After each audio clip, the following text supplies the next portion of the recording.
call the meeting to order and call your attention to the Open Meetings Act posted here in the council chambers. If you would now please join me in rising for a moment of silence and the Pledge of Allegiance.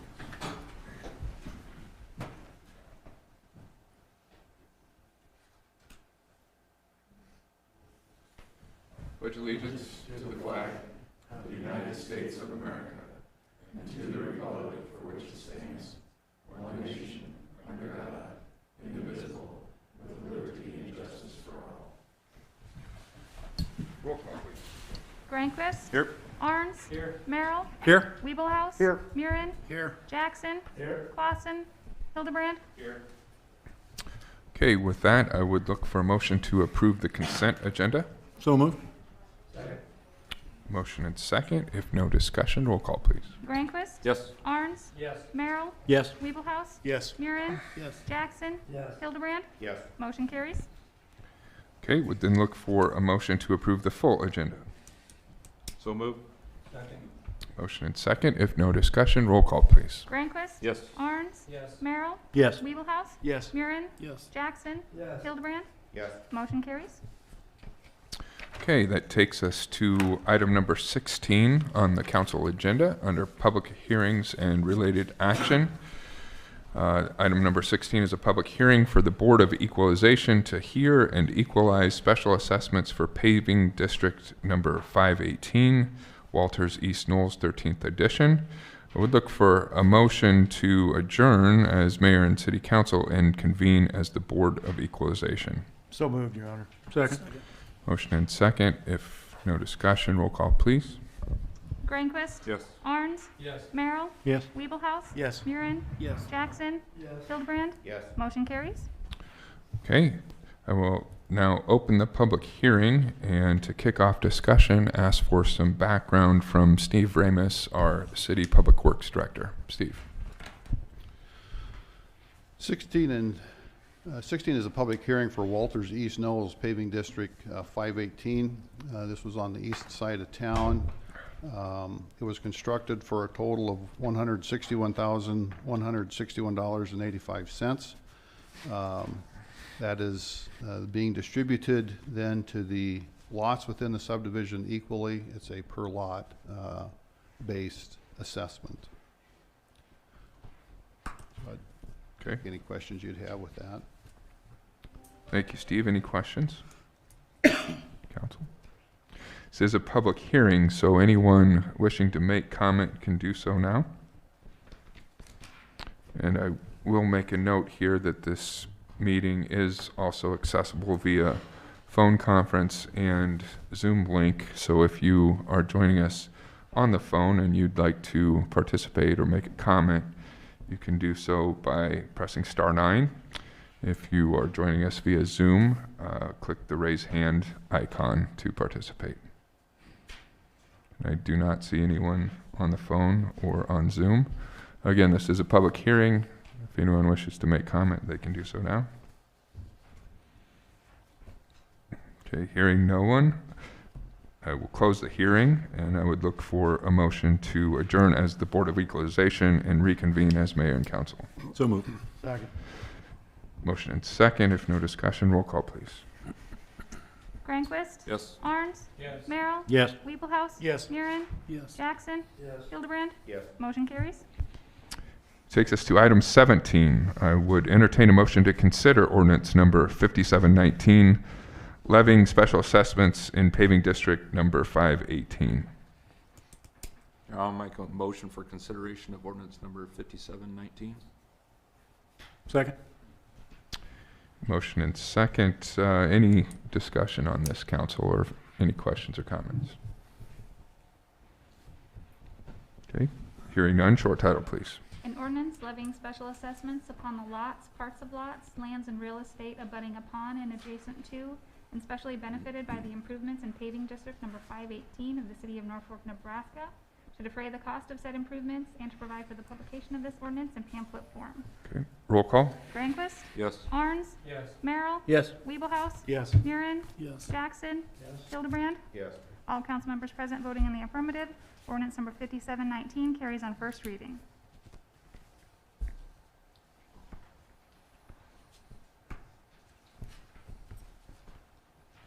Okay, I next, would mention for these, because the interest is calculated to a certain date. If we can pass on all 3 readings, that's cleanest, if there's no objections. Your Honor, I would propose we suspend the rules and pass 5719 on second and third. Second. okay, motion and second to suspend the rules and approve on second and third readings. If no discussion, roll call, please. Grandquist, Yes. Arns, Yes. Merrill, Yes. Weeblehouse, Yes. Murin, Yes. Jackson, Yes. Hildebrand. Yes. All council members present voting in the affirmative. Ordinance number 5719 carries on second and third. Okay, item 18 is a public hearing for the Board of Equalization to hear and equalize special assessments for paving district number 513 on Georgia Avenue. And to initiate this public hearing, I would first ask for a motion to adjourn as the mayor and council and convene as the Board of Equalization. So moved, Your Honor. Motion second. If no discussion, roll call, please. Grandquist, Yes. Arns, Yes. Merrill, Yes. Weeblehouse, Yes. Murin, Yes. Jackson, Yes. Hildebrand. Yes. Motion carries. Okay, we'll open the public hearing, and again, to kick off the discussion, ask for some background on this from Steve Ramus, Public Works Director.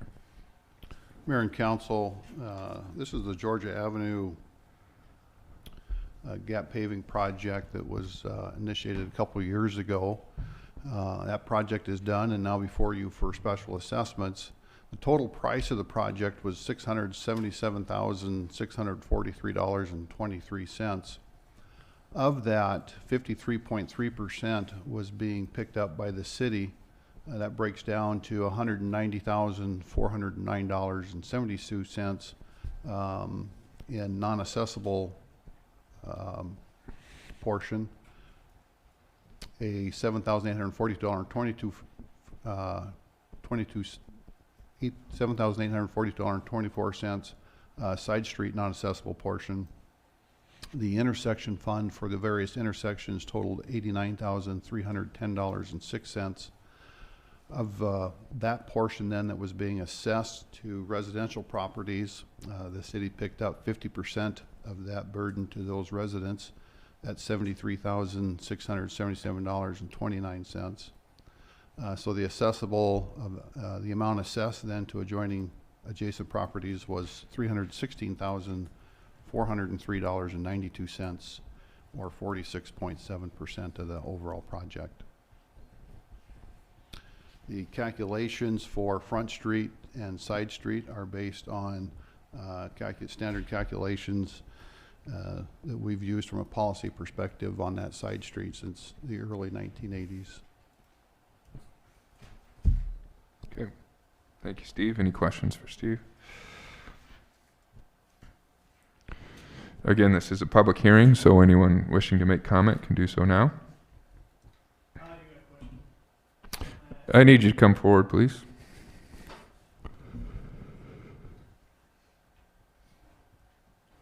You can state your name and sign in to the form in front of you. Name's Tyler Ewing.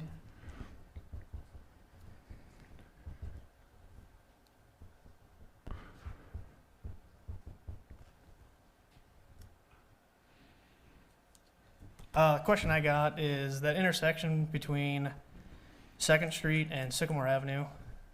All that dirt they hauled out, all them trucks went over that intersection, which the intersection's bad to begin with. They just destroyed that even more. It's all broke up, concrete's all broke up, it's extremely rough. I don't know if there's anything in the future looking at to fix that, or what they're doing. Now they dumped all that snow into the public school parking lot right there, and it's just, all it is just giant puddle of water. So I don't know if there's anything in the future looking to fix that intersection or what they got. Is intersection of 2nd and Sycamore, right? Yes. Okay. Yeah. Yeah, staff input on that? That intersection did take a beating during construction. It wasn't in the best shape prior to construction, and certainly as a function of construction, there wasn't improved upon. We did not go into that intersection at the time. We wanted to finish up the project, but we do recognize that we need to come back in there and work on that as a future public improvement. That's the the only question I had. Okay, thank you. Steve, do you have a timeline for that? I don't. We're currently working on we have a set of plans ready to go out the door right now for our 21, 22 construction projects. The city is going to be doing some work. I think that's probably beyond the scope. So we could look at adding that into our 21, 22 construction drawings and making those improvements. Is there anything that could be done just to kind of patch it over? Get the water out of there? I'd have to look and see what's going on there with water, if there's a drainage issue in there. We can look at that. Okay, thank you. I'd need you to come forward, please. If you have questions or if you have a comment, you need to come forward to the podium, please.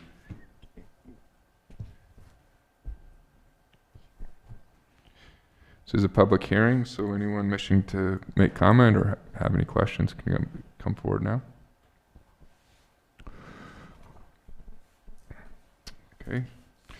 Hearing no one, seeing no one on Zoom or via phone conference, I would move to close the hearing, but first look for a motion to adjourn as Board of Equalization and reconvene as Mayor and Council. Make the motion? Motion second. If no discussion, roll call, please.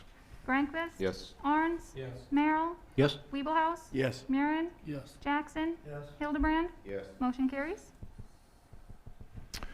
Okay, with that, I will close the public hearing and move to item number 19. I would entertain a motion to consider ordinance number 5720 levying special assessments in paving district number 513, Georgia Avenue. Make a motion for consideration of ordinance number 5720. Second. Okay, motion and second. Any discussion on this, council, or any public discussion? Mayor, are you? Well, I just have one question of what I guess an intersection fund is. I'm just not familiar with it. Yeah, we're going to change that. That's really city general obligation funds is what that is. Okay. I would just point out here, this is a 15-year assessment. The assessment rate is 3%, and there is a 1.2% reduction in the principal balance if that principal balance is paid off within 50 days of this evening. So I have any questions? Steve, you did note earlier in the public hearing that the city had picked up 50% of what could have been assessed against the property owners, correct? Correct. Thank you. Any other questions or comments from the council or the public?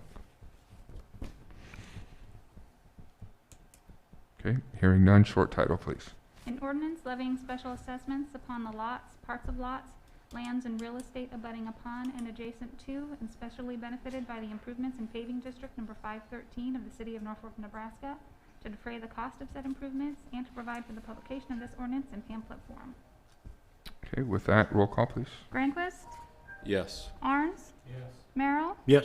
Weeblehouse? Yes. Murin? Yes. Jackson? Yes. Hildebrand? Yes. All council members present voting in the affirmative. Ordinance number 5720 carries on first reading. Your Honor, in light of the interest rate affecting what we're talking about here, I'm going to propose we suspend the rules and pass 5720 on second and third. Second. Okay, motion and second to suspend the rules and approve on second and third readings. If no discussion, roll call, please. Granquist? Yes. Arns? Yes. Merrill? Yes? Weeblehouse? Yes. Murin? Yes. Jackson? Yes. Hildebrand? Yes. All council members present voting in the affirmative. Ordinance number 5720 carries on second and third. Okay, takes us to item number 20 on the council agenda. And since items 20 and 22 are related, we will join these public hearings for the Board of Equalization to hear and equalize special assessments for paving district number 515, Square Turn Boulevard, and the public hearing for the Board of Equalization to hear and equalize special assessments for sidewalk district number 2019-2, Square Turn Boulevard. before we begin the public hearing, I would entertain a motion to adjourn as mayor and council and convene as the Board of Equalization. I'll make the motion. Motion and second. If no discussion, roll call, please. Rehnquist, Yes. Arns, Merrill, Yes? Wiebelhaus, Yes. Murin, Yes. Jackson, Hildebrand. Yes. Motion carries. Okay, that opens the public hearings listed under items number 20 and 22. To kick off discussion, Steve Ramus, once again, please. Mayor and council, again, this is some work that started in discussion back in early 2018 for some gap paving projects around the community. This is kind of project 3 of 3. The first one was 15th Street. The second one was Georgia Avenue. And this is square turn between Wilson and Grant. The total project here, I'll read on the paving district first, paving district 515. The total project cost was $197,743.92. The amount being assessed to the properties, adjacent properties, is $48,547.07, or 24.6% of the project. 75.4% here is being picked up by the city. And even though it seems like that's a disproportionate percentage compared to the last project, when you look at the actual cost per square yard or cost per linear foot that's being assessed, they're very close. Okay. Thank you, Steve. Any questions? Steve, if you can kind of explain this to me, I often wonder when I see this about abutting property that's not accessible. We have some properties listed and it shows 0. Can you explain to me why that is? Sure. When we created the map on this one, due to the configuration on Square Turn and the oddity of that intersection at Square Turn and Wilson, it's kind of a 4-legged intersection there, but one of the legs runs down what is really more of a gravel alley, and it's kind of a 3-legged intersection.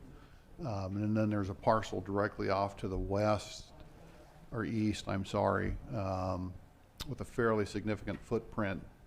But the way the right-of-way is all constructed is kind of odd. So when we laid out the improvement district, we laid it out with enough room to have some ability during design to either expand or contract the project. And so there were some parcels included in the district boundaries that at the end of the project, there's no activity in front of them or joining them to be assessed.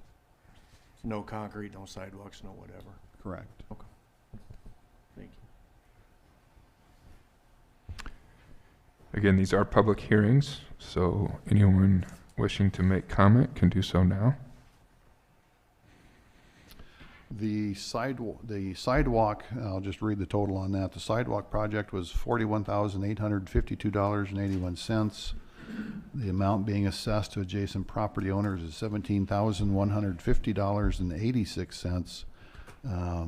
41% of the project cost is being assessed and 59% is being picked up by the city.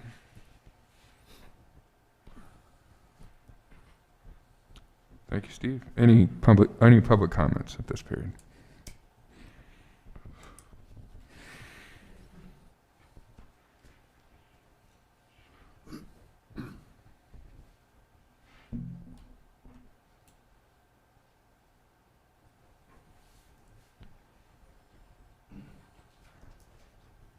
My name is Dan Jackson. Evening. Mr. Jackson, can we have you sign in on the form there, please?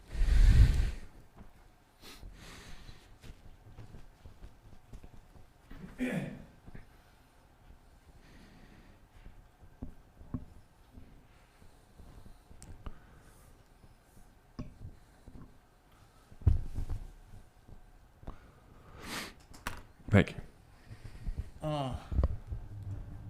My question has nothing to do with being opposed or favor. Just have a question. In the original looking at the project, you had considered closing Square Turn causing the people to go, turn around and go up, can't remember which block it is, et cetera. Are you still planning on doing that? Steve, can you address that? Yeah, Dan, that's a function of the Benjamin Avenue project, and that is the plan, yes. So I'm not opposed or whatever it is. It will slow people going down 11th Street a little bit. So that might be a good thing. Thank you. Thank you, sir. Again, these are public hearings. Anyone wishing to make comment can do so now. Doesn't appear that we have anyone on the phone or via Zoom, and hearing no one in the council chambers, we'll move to close the hearing by looking for a motion to adjourn as the Board of Equalization and reconvening as the mayor and council. So moved. Motion and second. If no discussion, roll call, please.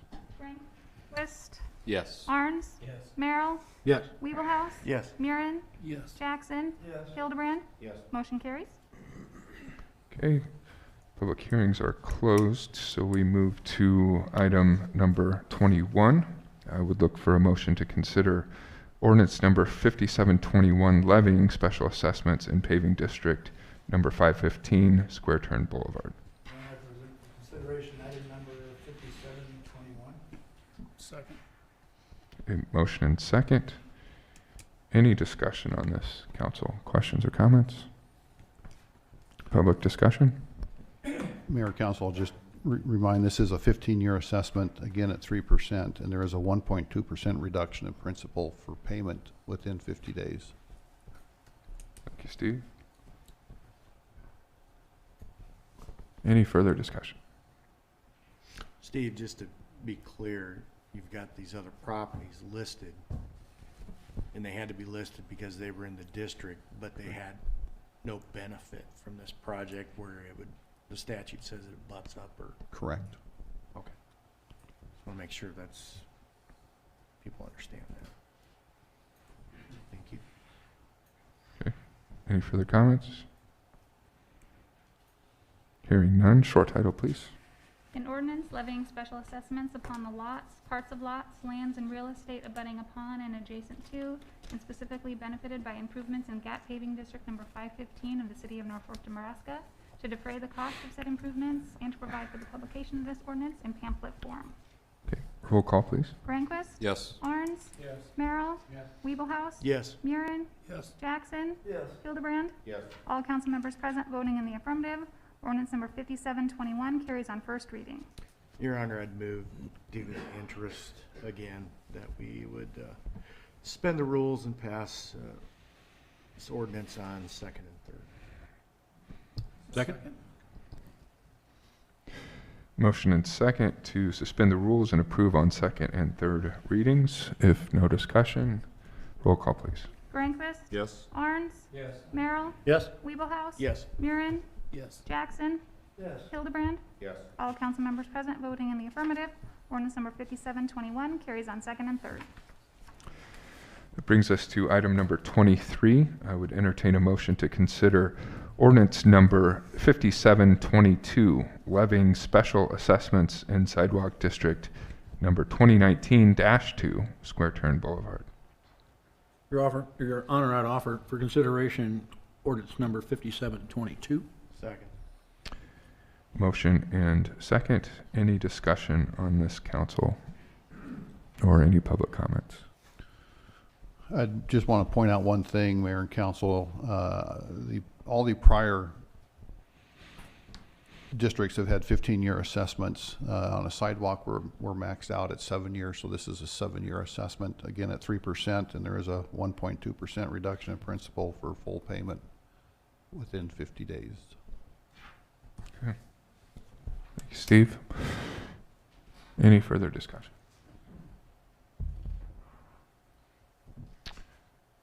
Hearing none and seeing no one on the phone or on the Zoom link, would ask for a short title, please. An ordinance levying special assessments upon the lots, parts of lots, lands, and real estate abutting upon and adjacent to, and specially benefited by improvements in sidewalk district number 2019-2 of the city of Norfolk, Nebraska, to defray the cost of said improvements and to provide for the publication of this ordinance in pamphlet form. Okay, roll call. Granquist, Yes. Arns, Yes. Merrill, Yes. Weeblehouse, Yes. Murin, Yes. Jackson, Yes. Hildebrand. Yes. All council members present voting in the affirmative. Ordinance number 5722 carries on first reading. Your Honor, I'd like to make a motion, to suspend the rules for second, third hearing for ordinance number 5722. Second. Okay, there's been a motion and a second to suspend the rules and approve on second and third readings. If no discussion, roll call, please. Granquist, Yes. Arns, Yes. Merrill, Yes. Weeblehouse. Yes. Murin, Yes. Jackson, Yes. Hildebrand. Yes. All council members present voting in the affirmative. Ordinance number 5722 carries on second and third. Takes us to our regular agenda and item number 24. Would look for a motion to consider approval of the quote of $33,800 received by Eisler Demolition Incorporated for the demolition of the elevated water storage tank located on the northeast corner of 25th Street and Prospect Avenue. I'll make the motion. Second. Motion and a second, and to hear some background on this, looks like Dennis Watts, Water System Director. Good evening, Mayor and Council. Evening.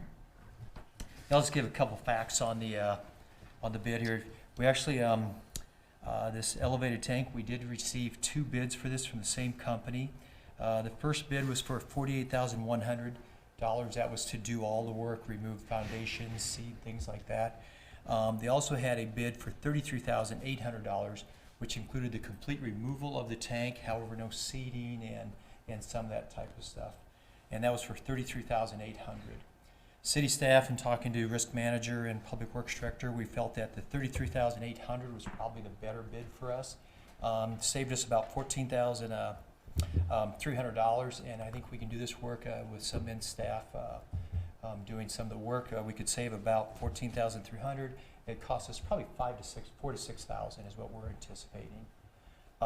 Pretty good bid on here. About 5 years ago, we started looking at this. We had a prelim bid of about $45,000, and then we did have $75,000 in the budget, so this came in well under budget.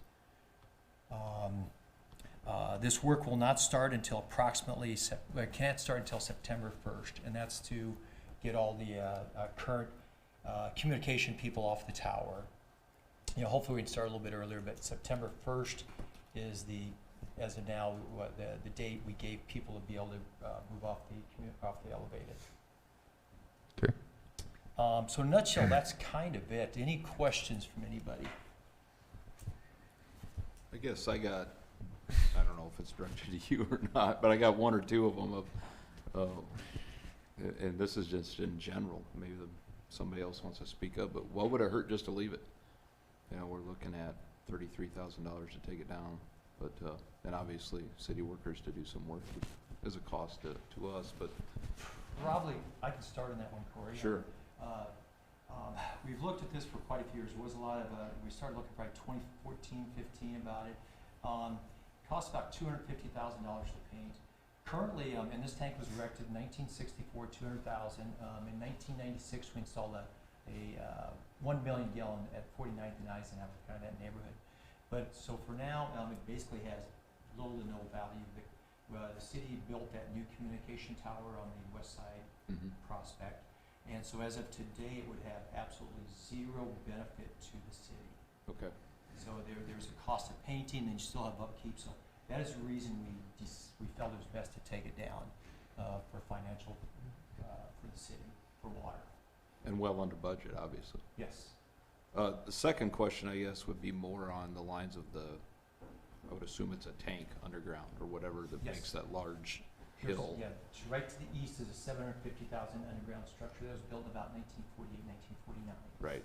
And so there's no plans on removing that, am I correct there? And it's just No plans whatsoever. We did video that probably 4 years ago, 3 to 4 years ago, and it was in very good shape.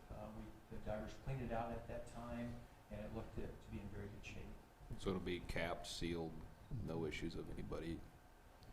Right. That will You know what I stay in mean. service, and that one to the side will stay in service Okay, for many years to come.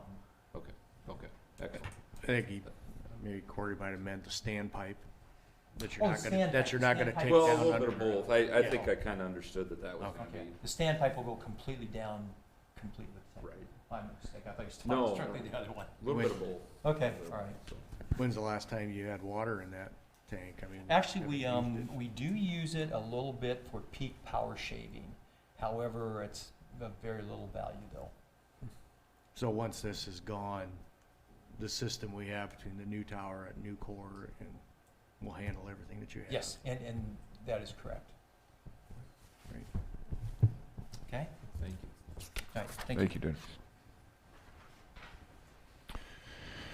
Any other discussion, further questions or comments?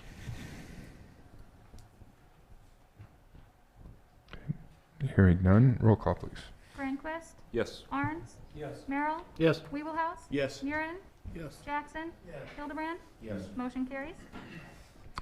Takes us to item number 25. I would look for a motion to consider approval of amendment number 2 to the original letter agreement for engineering services with Olson for Water Extension District number 124, South Highway 81 Water Main Extension Project for an amount not to exceed $34,583. Your Honor, I'll make a motion for consideration. Motion and second, and some background on this, please, to kick off discussion. Steve Ramus. Sure. Mayor, this is amendment 2 to Olson's contract out there. The first part of the contract was just preliminary design. We had passed that back in December 16th of 19, so we could get some design work ahead of winter snow events.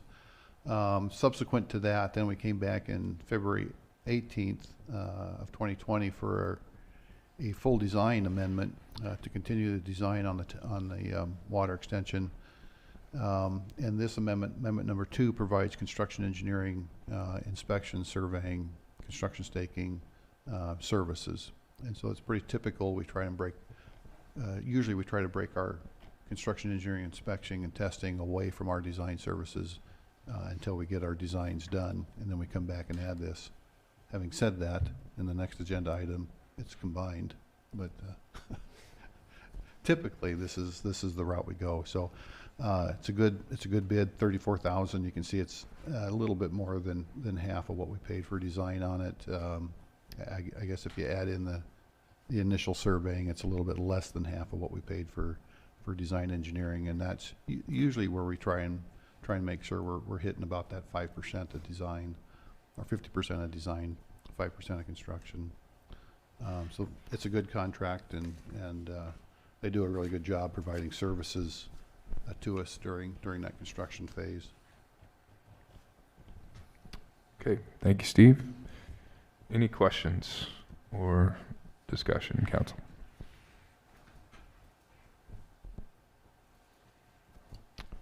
Hearing none, roll call, please. Grandquist, Yes. Arns, Yes. Merrill, Yes. Weeblehouse, Yes. Murin, Yes. Jackson, Hildebrand. Yes. Motion carries.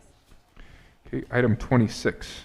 Would entertain a motion to consider approval of letter agreement amendment number 1 with Riverwise Engineering LLC for the Johnson Park in-stream improvements project for an amount not to exceed $149,220. Your Honor, I'll make a motion for consideration. Second? Motion and second, and again, Steve Ramus, some background on this, please. Mayor and council, this would be the final design for the river restoration project, which will be removing the drop structure and flume there at First Street and the North Fork Bridge, and over about a 1,500 to 1,800 foot stretch of the river, recreating that grade drop through a series of 8 different drop structures. Each of those drop structures has a fish bypass that allows aquatic species to migrate up and down through that area. And so that migration of those aquatic species is certainly an added benefit to the project. As I indicated on the last one, typically we separate final design from our construction engineering services. This one has them both included. Final design is $68,740, and the construction engineering inspection services associated with the project are $80,480. We have a really good, understanding of what the work is that's going to be involved there. That's primarily what this company does, is these types of projects across the country. So they're very comfortable giving us that number at this time. This is part 2 of a 3-part engineering agreement project. This is with Riverwise Engineering, and they're out of Durango, Colorado. I think if I recall correctly, at the last council meeting, council approved final design for the bridge replacement there at First Street. And the last piece of that overall project in Johnson Park will be a final design contract for the Johnson Park portion of the project. Again, this is just the in-river portion of that project. Okay. Thank you, Steve. We would anticipate design documents being done somewhere late summer, mid to late summer, and being able to bid this going into August, for sure September. We've been waiting to get the 404 permit from the Army Corps of Engineers in our hands. It is not in our hands at this time. However, I have had a personal contact with the Corps of Engineers, Matt Ray, who's working on that permit, about a week and a half ago, and he assured me the only piece left was to literally write the permit and send it to us. He was pretty confident we would have that permit in hand mid-March. Okay. That's good news. Thank you, Steve. Any questions? Steve, when they do this, are they gonna have to increase the flow to the river? No, we're not gonna have to increase it. We'll still have the ability to raise and lower it, but we will certainly, as a function of this, maintain it at more of that medium flow. So about 140 CFS is probably where we'll maintain it. If it gets really low, obviously it goes below 100. It'll get down into that 50 to 100 range. We always try and keep about 50 CFS flowing through there for the aquatic species that are in there. But I would say this project will actually stabilize it. We will see an increase up into that 250 CFS to maybe upwards of 300 CFS if there's any kind of competition type activity going on, where we've got groups coming in with kayaks doing some competition type stuff. We'll increase that flow. 240 CFS is, when we're running heavy spring flows through there, we're probably in that 240 to 300 CFS range. So when it does increase like that, I know there's areas up there north of Benjamin that the water backs up and fills up back in from First Street down and around along the outside of the banks there. And then there are some low spots back in there that developed as a function of construction, I think, that tend to turn into mosquito traps. And so we know where to keep those gates. We try and keep those gates so that they're about, if you look at the outflow structures coming under the levee, there's about a foot of head remaining there, and that tends to keep the water below ground and prevent that. I got a couple questions, Steve, or maybe it's just one that I'm gonna end up combining all together, but we have phase 3, phase 4 in this contract, but in phase 4, item 4.5, they call out, it includes 8 site visits up to 3 days. I assume that's 3 days per visit. Correct.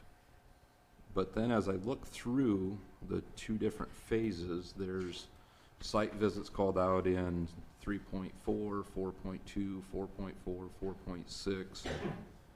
Is it safe to assume that those 8 visits don't include any of those that are called out in any other? Correct. As we're moving through kind of the final design phase, they'll be needing to come into town and coordinate with us on the bridge project.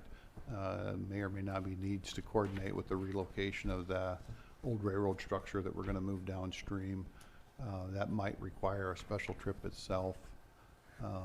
But These in phases 3 are all design related, Okay. where the other ones are construction related. There will be somebody here to kind of monitor, probably work with the folks that are doing the bridge and the park and some other stuff, but for more day-to-day, and then Shane will come in kind of at critical points in the project and be here for about 3 days each. Okay. This kind of falls into the same questioning, but on 4.5, it calls out the 8 visits, but on 4.7, it talks about, includes office expenses plus direct expenses associated with the 8 visits. Seems odd to me that we would have, So most typical on our projects is, we break out what we call reimbursable expenses. So we'll see their 4.1, 4.2, 4.3, 4.4, that's I would say that is 100% hourly cost of time by that employee or employees. 4.7 is their reimbursable costs, travel costs, that type of stuff. okay. One last question. 3.2, we're in phase 3, and they're talking about the responses, including working with the state and working with the Corps at an hourly rate and an estimated 5,000. Do we feel that 5,000 is a good number? Do we feel like it's a possibility that we're going to go over? And the reason these questions stem are change orders, and it gets a little frustrating hearing change orders that come to a substantial amount. Right. So it'd be nice to have an idea that we're sitting pretty good. I think the 106, well, I think the 5,000's is a very reasonable number. Once we've got the 404 permit in hand, there may be a 404 inspection by the Corps of Engineers. There may be some questions that he just has to respond to, but I understand the sensitivity to those contract amendments. I also think there's probably some aggregate within the total amount. We usually allow the aggregate building, so if he's under in one area, over in the other area, we aggregate that all out, and I would feel pretty confident that, aside from an unknown condition, we get into the river and start digging, and there's a boxcar buried or something underneath there. We would have to compensate him appropriately to deal with that unknown condition, but I think this anticipates everything that we know today. Or a large wheel. Or a large wheel, which is As some resident apparently said. which is there, apparently. Right, I think it's worth noting that that down in the notes it says does not include archaeological, cultural, biological, and additional surveys. So, as with anything, it could increase if we run into something like that. Archaeological would be That would be the big one. pretty big, substantial. I think that's worth noting in there. Thank you.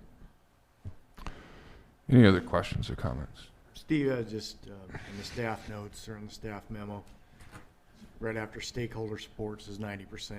What does that, help me out, what does that mean, the 90% in the parentheses? Item 26, the staff memo. The 90, memo, final design.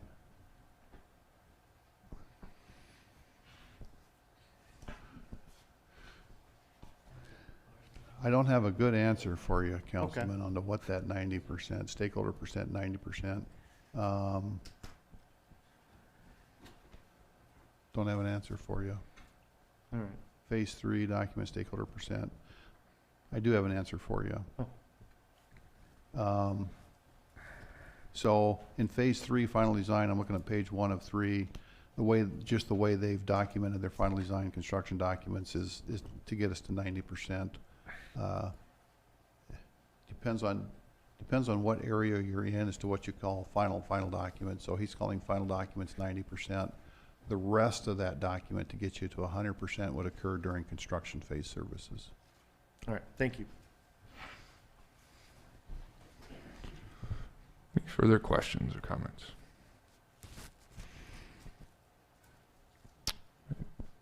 Not seeing anyone on Zoom or via the phone. If no further discussion among council, roll call, please. Rehnquist, Yes. Arns, Yes. Merrill, Yes. Weeblehouse, Yes. Murin, Yes. Jackson, Yes. Hildebrand. Yes. Motion carries. Okay, that takes us to item number 27. I would look for a motion to consider approval of the plans, specifications, and engineer's estimate on file in the city offices for City of Norfolk Transfer Station Site Improvements Project and authorization for the city clerk to advertise for bids. Your Honor, I'd make that motion. Second? Motion second, and for some background on this, again, Steve Ramus, please. Mayor and Council, this is a project out of our transfer station that stems from a master plan that we had completed back in 2017, 2018. And as a function of that master plan, we approached staff and council with a potential project to do some enhancements, safety enhancements, efficiency enhancements out there at the transfer station. This is big picture. You can see here there's an 11,000 square foot maintenance facility that would be constructed. There would be a new scale house, 2 new scales. The scales would be directional. One scale as you're coming in, one scale as you're going out, with a scale house in between them. The access up into the tipping floor, you're being rerouted to the north side, and then coming back down kind of that existing road that you used to get up. Also, some site improvements relative to the yard waste drop-off. We're moving that kind of to the front for some after-hours stuff, and we may actually manage some of that yard waste right there from that front, maybe during inclement weather where we don't want you going into the back. We'll have you dump off up front, and then we'll work the material to the back. It's a pretty significant improvement out there for us. Again, it's just anticipating growth and expansion. There is some work at the tipping floor itself, but this we know is a function of the master plan. In about 2028, 2029, there'll be another project up there at the tipping floor itself to most likely replace that floor and do some additional improvements at the tipping floor itself. Okay, thank you, Steve. Any questions?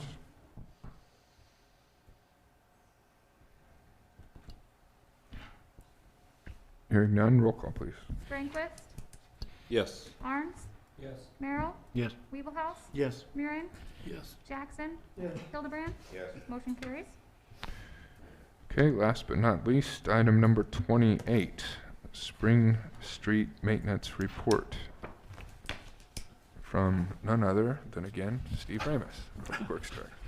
Mayor and Council, I had a request to provide a report more specific to potholes and just kind of how we're going to be managing the potholes this spring. And I thought I would just expand that into more of a street operations update for spring. I'll start off with our spring street sweeping. We've already started some of the sweeping. We have 2 brooms that we use to cover the city in. Generally, we start with the islands on 275 and 81. Anywhere else we would have an island, get those swept off. After that, we basically go to our snow route. So we've got 24 different areas of the community. They're numbered 1 through 24, and you can see those if you go into our snow information. And we work through the community with the sweepers numerically, just starting at 1 and going to 24 once we've kind of got those primaries done. We anticipate it'll take about 4 weeks. Again, that depends on weather. If we're shut down due to rain or snow, it'll take us a little bit longer, but I'm expecting a good spring, and so I think somewhere towards end of March, early April, we should be done with our first pass on sweeping. Likewise, last year when we swept, we did go out with some power broom equipment and swept the terrace areas on Highway 81 and 275, and we will do that again to clean those terrace areas. Potholes, We have two to three crews. It just depends on some other activity. If we've got water main breaks or something else going on in the community, one of those crews is responding to that. Otherwise, we do have 3 crews that are out working on pothole repair.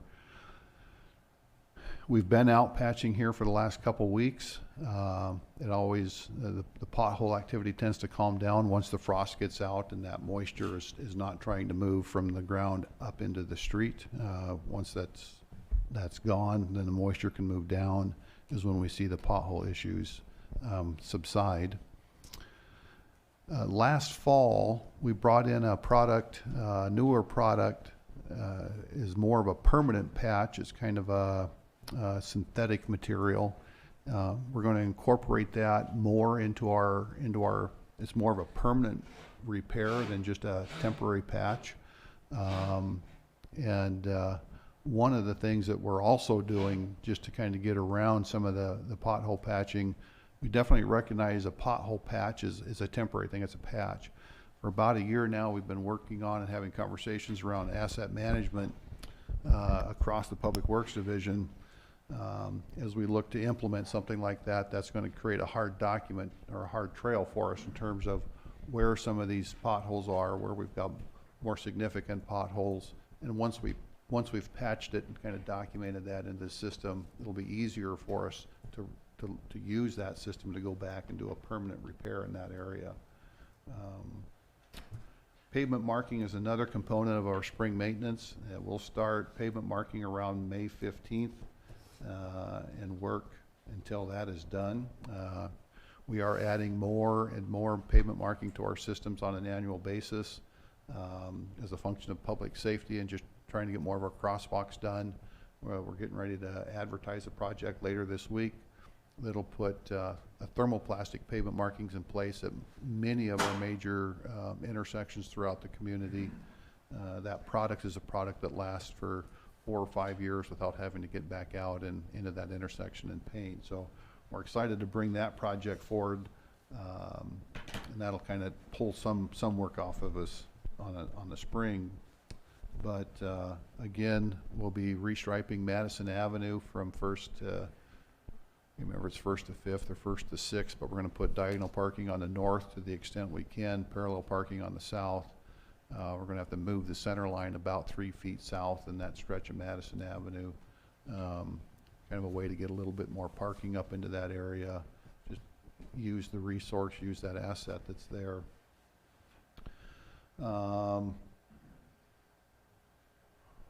We've also expect a second painter to come in. Last fall we ordered a second painter. Our older painter has kind of been through several refurbishes, and in the decision when we purchased the new one to trade in or sell off the old one, we decided to keep the old one. That with the desire to get more of the bike trails painted, crosswalks painted, that it would, we'll probably be able to keep one crew busy painting most of the summer around the community. For those that tend to be on Brosh Avenue, specifically in that area that was reconstructed this year, you'll notice that we're tending to lose a lot of that pavement marking in that stretch. John and I are reaching out to have conversations with the contractor on that and get them back in there this spring to redo that. I would say we've probably lost about 80% of what was done last fall. So we'll get that, that is under warranty, and so we'll get that work done under the warranty period. Steve, if I may, are they required, they have a timeline they're required to act on warranty claims like that? No, there's nothing within our contract documents that require a response time on that. We'll, as we reach out to them, John and I just had that conversation this morning that, it's recognizing that we've lost about 80% of that, and that's a product that should be on the street for 3 to 4 years.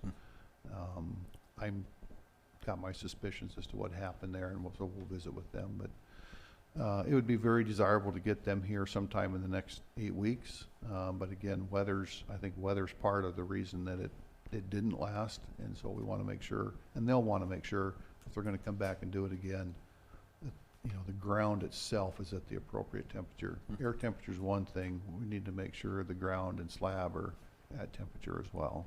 So, just depends on what spring does. It no doubt froze off. I think so. Yeah. Okay.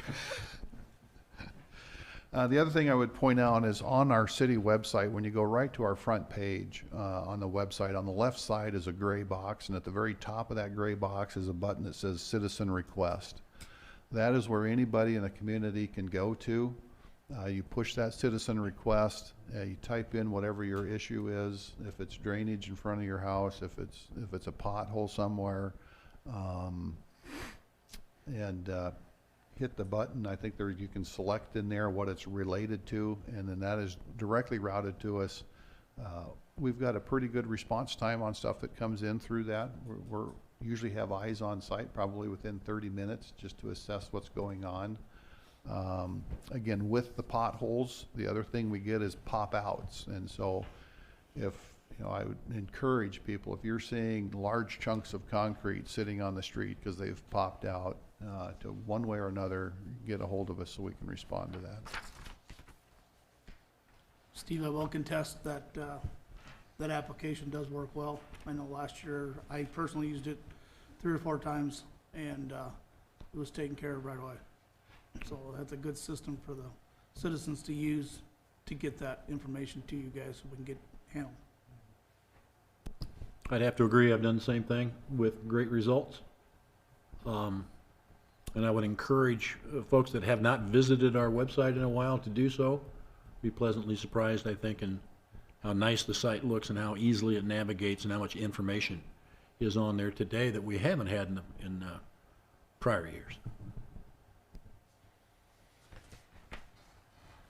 Steve, I had a question about the tracking system for pothole patching, and using that tracking to help then prioritize street maintenance projects. Have we done that in the past, or is that a new practice?